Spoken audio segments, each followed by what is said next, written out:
ಸಂಬಂಧಪಟ್ಟಂತೆ ಡಿ.ಕೆ. ಶಿವಕುಮಾರ್ ಕೂಡ ಮಾತನಾಡಿದ್ರು. ಜಾತಿ ಗಣತಿ ವರದಿ ಬಗ್ಗೆ ಸಂಪುಟ ಸಭೆಯಲ್ಲಿ ಚರ್ಚೆ ಮಾಡ್ತೀವಿ, ಸಂಪುಟ ಸಭೆಯಲ್ಲಿ ಚರ್ಚೆ ಮಾಡಿ ನಂತರ ತೀರ್ಮಾನವನ್ನು ಕೈಗೊಳ್ತೀವಿ, ಬಹಿರಂಗವಾಗಿ ಏನು ಕೂಡ ಚರ್ಚೆ ಮಾಡೋದು ಸರಿ ಹೋಗಲ್ಲ ಅಂತೇಳಿ ಡಿ.ಕೆ. ಮಾತನಾಡಿದ್ರು. ಇವತ್ತು ಇನ್ನ ಚೀಫ್ ಮಿನಿಸ್ಟರ್ ನೋಡಿಲ್ಲ, ನಾನು ನೋಡಿಲ್ಲ, ಮಂತ್ರಿಗಳು ನೋಡಿಲ್ಲ. ಅದಾದ ಮೇಲೆ ಏನು ತೀರ್ಮಾನ ಮಾಡಬೇಕು ಅದನ್ನ ಚರ್ಚೆ ಮಾಡಿ ತಿಳಿಸ್ತೀವಿ. ಅದನ್ನ ಇಲ್ಲಿ ಮಾಧ್ಯಮದ ಮುಂದೆ ಮಾತಾಡೋ ವಿಚಾರ ಅಲ್ಲ. ಇವತ್ತು ಇನ್ನ ಚೀಫ್ ಮಿನಿಸ್ಟರ್ ನೋಡಿಲ್ಲ, ನಾನು ನೋಡಿಲ್ಲ, ಮಂತ್ರಿಗಳು ನೋಡಿಲ್ಲ.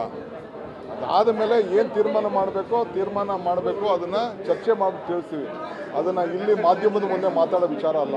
ಜಾತಿ ಗಣತಿ ಬಗ್ಗೆ ಇವತ್ತು ಬರುತ್ತೆ ಅಂತ ಇದೆ, ಕ್ಯಾಬಿನೆಟ್ಗೆ ಹೋದ್ಮೇಲೆ ಗೊತ್ತಾಗುತ್ತೆ. ಆಮೇಲೆ ಜಾತಿ ಗಣತಿ ಯಾರೂ ನೋಡಿಲ್ಲ ಇದುವರೆಗೂ. ಸರ್ಕಾರಕ್ಕೆ ವರದಿ ಸಲ್ಲಿಸಿದ್ದಾರೆ, ಆದರೆ ಅದರ ಮಾಹಿತಿ ಇದುವರೆಗೂ ಯಾರಿಗೂ ಸಿಕ್ಕಿಲ್ಲ. ಕಂಗ್ರ್ಯಾಚುಲೇಷನ್ಸ್. ಯಾರು ಹುಡುಗ? ಮದುವೆ ಅಲ್ಲ, ಬಿಸ್ನೆಸ್ ಸ್ಟಾರ್ಟ್ ಮಾಡ್ತಾ ಇದ್ದೀನಿ. ಹೌದಾ? ಹೇಗೆ? Boss Vala B the boss. ಊಹೆ ಮಾಡಿಕೊಂಡು ಅದರ ಬಗ್ಗೆ ಕಾಮೆಂಟ್ ಮಾಡಿದ್ರೆ ತಪ್ಪಾಗುತ್ತೆ. ಆಮೇಲೆ ಜಾತಿ ಗಣತಿ ಪಬ್ಲಿಕ್ ಡಾಕ್ಯುಮೆಂಟ್ ಆಗುತ್ತೆ ಮುಂದಕ್ಕೆ.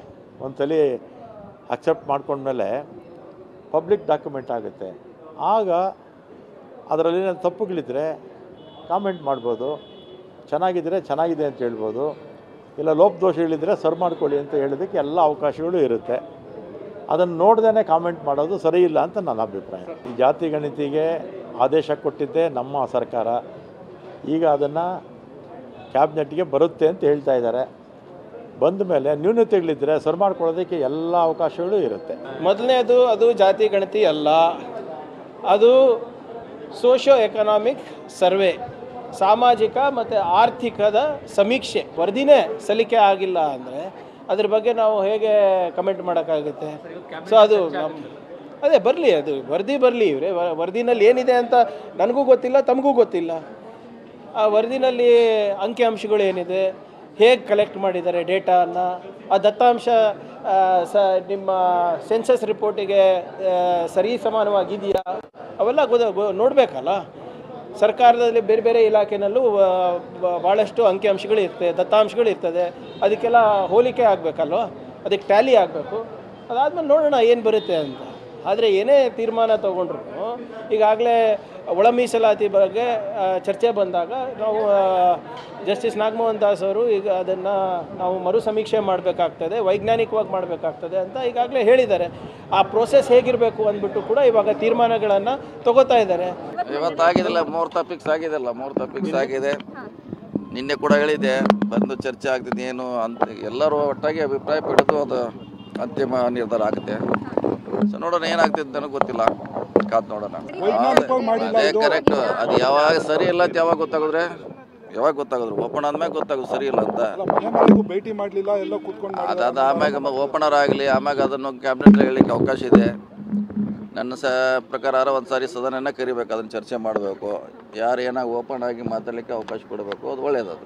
ಅದನ್ನೇ ಹೇಳಿ ಸದನಲ್ಲಿ ಹೇಳಿ. ಯಾರಿಗಾರ ಅಂಕಿಅಂಶ ಬಗ್ಗೆ ಆರೋಪ ಇದ್ರೆ, ಡೌಟ್ ಇದ್ರೆ ಸದನಲ್ಲಿ ಮಾತಾಡ್ಲಿಕ್ಕೆ ಅವಕಾಶ ಕೊಡಬೇಕಂತ ನಾನು ವಿನಂತಿ. ಒಂದು ಸಾರಿ ಚರ್ಚೆ ಆಗಬೇಕು ಸಮಗ್ರವಾಗಿ, ಯಾರ್ದು ಕೂಡ ಉಳಿಬಾರ್ದು, ಸಮಗ್ರ ಚರ್ಚೆ ಆಗಲಿ. ನಮ್ಮ ಸಮಾಜ ಆಗಲಿ, ವೀರಶೈವ ಸಮಾಜ ಆಗಲಿ ವಿರೋಧ ಎಲ್ಲೂ ವ್ಯಕ್ತಪಡಿಸಿಲ್ಲ. ಅವ್ರದ್ದು ಅಭಿಪ್ರಾಯ ಇಷ್ಟೇ, 10 ವರ್ಷ ಆಗಿರೋದ್ರಿಂದ ಅದನ್ನ ಸ್ವಲ್ಪ ರಿವ್ಯೂ ಮಾಡಬೇಕು ಅನ್ನೋದು ಅವರ ಅಭಿಪ್ರಾಯ ಹೇಳಿದ್ದಾರೆ ಸಮಾಜದ ಅನೇಕ ಮುಖಂಡರುಗಳು. ಜೊತೆಗೆ ವೈಜ್ಞಾನಿಕವಾಗಿ ನೀವು ಹೇಳ್ದಂಗೆ ಎಲ್ಲರೂ ಮನೆಗೆ ಭೇಟಿ ಕೊಟ್ಟು ಮಾಹಿತಿಯನ್ನು ಪಡೆದಿಲ್ಲ ಅನ್ನೋದನ್ನು ಹೇಳ್ತಾ ಇದ್ದಾರೆ. ಸೊ ಇವೆರಡು ವಿಚಾರ ಇದೆ. ಬಟ್ ಅದೇ ಕ್ಯಾಸ್ಟ್ ಸೆನ್ಸಸ್ ಮಾಡೋದ್ರ ಬಗ್ಗೆ ಇಡೀ ರಾಜ್ಯದ ಎಲ್ಲ ಸಮಾಜದ ಜನ ಒಪ್ಪಿದ್ದಾರೆ, ಮಾಡಬೇಕು. ರಾಷ್ಟ್ರ ಮಟ್ಟದಲ್ಲೂ ಅನೇಕ ರಾಜ್ಯಗಳಲ್ಲಿ ಪ್ರಾರಂಭ ಮಾಡಿದ್ದಾರೆ. ಸೊ ಈಗ ಕ್ಯಾಬಿನೆಟ್ಗೆ ಇವತ್ತು ಬರೋದ್ರಿಂದ ಮುಖ್ಯಮಂತ್ರಿಯವರು ಏನು ಹೇಳಿದ್ದಾರೆ, ಕ್ಯಾಬಿನೆಟ್ಗೆ ತಂದು ಎಲ್ಲ ಸಚಿವರ ಹತ್ರ ಚರ್ಚೆ ಮಾಡಿ ಒಂದು ತೀರ್ಮಾನಕ್ಕೆ ಬರ್ತೀವಿ ಅಂತ ಹೇಳಿದ್ದಾರೆ. ಅಲ್ಲಿ ಚರ್ಚೆ ಮಾಡಿದ ಮೇಲೆ ಬಹುಶಃ ಸಬ್ ಕಮಿಟಿ ಮಾಡಿ ಒಂದು ಕನ್ಕ್ಲೂಷನ್ಗೆ ಬರೋದಾ, ಅಥವಾ ಓಪನ್ ಕ್ಯಾಬಿನೆಟಲ್ಲಿ ಚರ್ಚೆ ಮಾಡಿ ಅದನ್ನು ಅಕ್ಸೆಪ್ಟ್ ಮಾಡೋದಾ, ಅಥವಾ ಇಲ್ಲ ಸ್ವಲ್ಪ ಜನ ಅಭಿಪ್ರಾಯಕ್ಕೆ ಸ್ವಲ್ಪ ಅದ್ರ ಬಗ್ಗೆ ಏನಾದರೂ ಅಡಿಷನಾಲಿಟಿ ಅಟೆಂಡ್ ಮಾಡಲಿಕ್ಕೆ ಸಾಧ್ಯನಾ, ಇದನ್ನು ಅಲ್ಲೇ ಡಿಸ್ಕಸ್ ಮಾಡಬೇಕೇವನ ನಾವು ಇಲ್ಲಿ ಕ್ಯಾಬಿನೆಟಲ್ಲಿ ನಾನು ಹಿಂಗೆ ಹೇಳ್ತೀನಿ ಹಂಗೆ ಹೇಳ್ತೀನಿ ಅಂತ ಇಲ್ಲಿ ಹೇಳೋದಾಗಲಿ, ಅಥವಾ ನಾನು ಹಿಂಗೆ ಒತ್ತಾಯ ಮಾಡ್ತೀನಿ ಅಂತಾಗಲಿ ಒಬ್ಬ ಕ್ಯಾಬಿನೆಟ್ ಸಚಿವನಾಗಿ ಮುಖ್ಯಮಂತ್ರಿಯವರ ಅಧ್ಯಕ್ಷತೆಯಲ್ಲಿ ನಡೀತಕ್ಕಂಥ ಕ್ಯಾಬಿನೆಟಲ್ಲಿ ಮಂತ್ರಿಗಳು ಕ್ಯಾಬಿನೆಟ್ ಸಬ್ಜೆಕ್ಟನ್ನು ಹೊರಗಡೆ ಮಾತನಾಡ್ತಕ್ಕಂಥದ್ದು ದೊಡ್ಡ ಅಪರಾಧ.